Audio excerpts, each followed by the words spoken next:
नाज़रीन अव्हांखे अफ़सोसनाक ख़बर ॾींदा हलूं त वॻण भरिसां ॻोठ विका मोरी वटि ज़रई ज़मीन ते रोंबो कंदड़ मज़दूरनि मथां विॼ किरी पई, जंहिं सबबि ॿिनि भाइरनि समेत 3 ॼणा फ़ौत थी विया।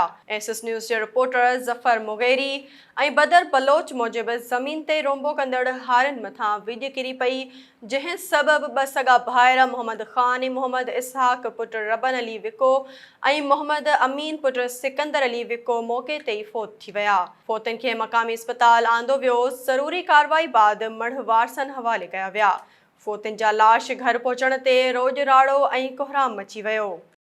नाज़रीन अव्हांखे हिकु भेरो ॿीहर आगाह कंदा हलूं त वॻण भरिसां ॻोठ विका मोरी वटि ज़रई ज़मीन ते रोंबो कंदड़ मज़दूरनि मथां विॼ किरी पई, जंहिं सबबि ॿिनि भाइरनि समेत 3 ॼणा फ़ौत थी विया।